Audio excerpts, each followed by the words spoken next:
আসসালামু আলাইকুম সম্মানিত অডিয়েন্সগণ, যারা কবুতর পালন করেন আপনাদেরকে কেন্দ্র করে আজকের ভিডিওটা। আমি মূলত 4টা থেকে 5টা আইটেমের খাবার দ্বারা আমার কবুতরগুলোকে পরিচালিত করি। ক্লিয়ার? 4টা থেকে 5টা আইটেমের খাবার দ্বারা আমি আমার কবুতরদেরকে পরিচালনা করে আসতেছি বিগত 4-5 বছর যাবত একটানা। সেটার ভিতরে কি? প্রথম হলো গম, 70 থেকে 80% হলো গম। 100% যদি আপনাদেরকে ক্লিয়ার করি, আপনারা অনেকে কোশ্চেন করেন, তাজরুল ভাই আপনি কবুতর পালন করেন, তো কবুতরকে কি কি খাবার দ্বারা কবুতর পালন করেন, আপনার কবুতর কি কি খায়, হ্যাঁ, কোন ম্যানেজমেন্ট আপনার কবুতর পালন করেন, তাদেরকে কেন্দ্র করে আজকে ভিডিওটা করতেছি। আমার হাতে একটা কন্টেনার দেখতে পারতেছেন, ছোট্ট একটা কন্টেনার। এই কন্টেনারের ভিতরে যে খাবারটা সেটা হলো সরিষার দানা। এই সরিষার দানা কেন দেখাইতেছি সেটাও ক্লিয়ার করবো ভাই, ধৈর্য ধরেন। ভিডিও এত তাড়াহুড়া করে দেখেন না, স্কিপ কেউ করেন না, বুঝতে পারবেন না, রেজাল্ট বের করতে পারবেন না। ক্লিয়ার? আচ্ছা, আমি 4টা থেকে 5টা আইটেমের খাবার দ্বারা আমার কবুতরদেরকে আমি লালন পালন করে আসতেছি। তার মধ্যে 70 থেকে 80% হলো গম।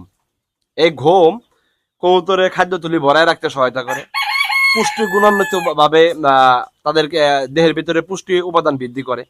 ঠিক আছে? তার পাশাপাশি দেই হচ্ছে হলো 10 থেকে 15%, 10 থেকে 15% ভুট্টা ভাঙ্গা। আবার কোনো কোনো সময় ভুট্টা ভাঙ্গা দেয়, আবার কোনো কোনো সময় দেয়ও না। ক্লিয়ার?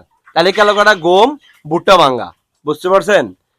80% যদি গম দেই, 10% দেই ভুট্টা ভাঙ্গা, তাহলে কত হইলো? 90%। বাদ বাকি থাকলো হলো 10%। বাদ বাকি 10% এর মধ্যে খেসারি কালাই আছে না, দেশীয় খেসারি কালাই, এই দেশীয় খেসারি কালাই দিয়ে হলো 5%। বুঝতে পারছি? মনে করেন, কথার কথা আমি আপনাকে বলি, 20 কেজি গম নেই আপনার, ওখানে 20 কেজি গমের মধ্যে 5 থেকে 7 কেজি নিয়ে হলো ভুট্টা ভাঙ্গা, হ্যাঁ, আর আপনি 1 কেজি নিয়ে হলো খেসারি কালাই। এই খেসারি কালাই 1 কেজি নেই, ওখানে মিক্সার করি, রোদ্রে দিয়ে শুকায় ঝরঝরা করে মিক্সার করি। আচ্ছা, তারপর হচ্ছে হলো হাফ কেজি নেই হলো দেশীয় মসুর কালাই। মসুর কালাই আমরা যেটা খাই সেটা না, দেশীয় জাতের মসুর কালাই পাওয়া যায়, একদম চোষা সহ। বুঝতে পারছেন? আচ্ছা, এই যে আইটেম গুলা গেল, গম গেল, ভুট্টা ভাঙ্গা গেল, খেসারি গেল, মসুর গেল, কয়টা হলো? 4টা। বাদ বাকি আছে একটা, একটা হলো এই যে সরিষার দানা।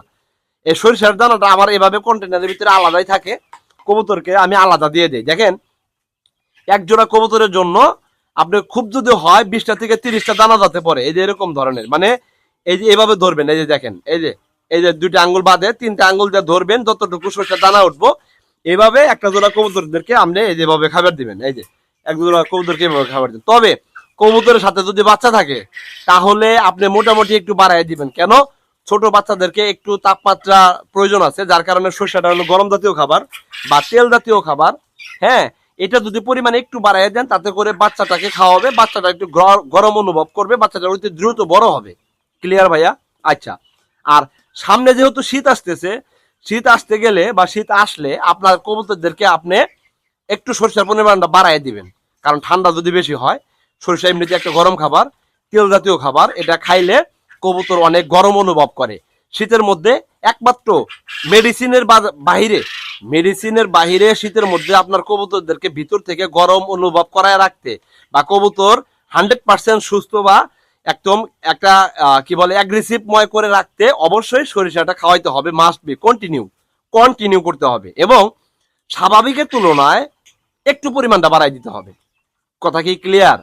স্বাভাবিকের তুলনায় পরিধিটা বা পরিমাণটা একটু বাড়াই দিবেন, তাতে করে কবুতরটা খাবে। দেখেন, এই যে আমি সরিষা দিয়ে দিছি, কবুতর কিন্তু অলরেডি এই যে দেখেন খাবার বাদে কিন্তু কথা নাই। আপনারা ভিডিও পাশাপাশি দেখেন, এই যে উপকার এটাকে দিয়ে দেয় আমি আপনাদের সামনে, আমি দেখাই একদম প্র্যাকটিক্যালি, হ্যাঁ।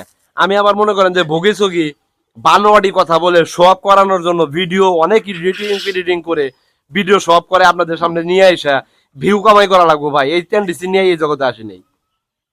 কথা কি বুঝতে পারছেন? অনলাইন অফ হয়ে গেলেও আমি তাদের টেক কেয়ার করি না, অফলাইনের উপর নির্ভরশীল আছি। লোকাল মার্কেট প্লেসে যাওয়ার মতো যোগ্যতা আমার আছে, ওই ধরনের মন মানসিকতা আমার আছে। হাট বাজারে বৈশা হাইরা হাঁস মুরগি কবুতর বেচা বিক্রি করার যোগ্যতা আমার আছে। আমি ভাই চুরি করে খাই না, আপনার সামনে কথা বলবো, নিমু নিমু করে মিষ্টি ভাষায় কথা বলে আমার প্রতি আকৃষ্ট করে আমার এই কবুতরগুলো আপনার হাতে তুলে দেওয়া লাগবে, বিনিময়ে টাকা নেওয়া লাগবো, আল্লাহর হস্তে মাপ চাই, এই ধরনের চিন্তা ভাবনা কখনোই করেন না, কোনোদিনও না, হ্যাঁ। খাবার নাই, না খায় থাকবো, কোনো সমস্যা না ভাই, না খায় থাকে অভ্যাস আছে ভাই। আমি একদম গরিব ফ্যামিলির একটা সন্তান, হ্যাঁ, আমার গরিব ফ্যামিলির একটা সন্তান। হয়তো ভাই এই পরিবেশ দেখে অনেকে অনেকভাবে আমাকে জাজ করতে পারেন, কিন্তু ভাই মূলত কথা হলো আমি আসলেও অনেক পরিশ্রম করে দিন পার করতে ভালোবাসি, আমি অ্যাক্টিভ থাকতে ভালোবাসি। আমি এই প্রাণীগুলোকে নিয়ে অ্যাক্টিভ থাকি, যাতে করে আমাকে বিভিন্ন ধরনের নেশাগ্রস্ত কোনো দিকে আকৃষ্ট করতে না পারে। আমাকে জানে একটা জোয়ার দিকে আকৃষ্ট করতে না পারে, মদ গাঞ্জা ফেন্সিডেল বাবা মা অনেকে অনেক কিছু খাইতেছে এখন, ওইদিকে যাতে আমাকে আসক্ত করতে না পারে।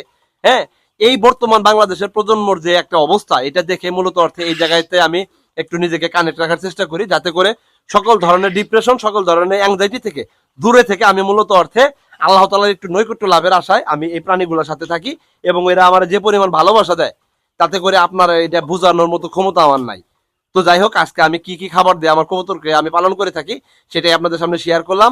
আশা করি যদি ভিডিওটা আপনাদের কাছে ভালো লাগে অথবা উপকারে আসে, তাহলে অবশ্যই আমি অদমের জন্য, আমি তাজুল ভাইয়ের জন্য একটু প্রাণ খুলে দোয়া করবেন, এবং আমার খামারের জন্য দোয়া করবেন, প্রত্যেকটা প্রাণীকে যাতে আল্লাহ তাআলা সুস্থ রাখে, ভালো রাখে। ভালো থাকবেন সবাই। আসসালামু আলাইকুম।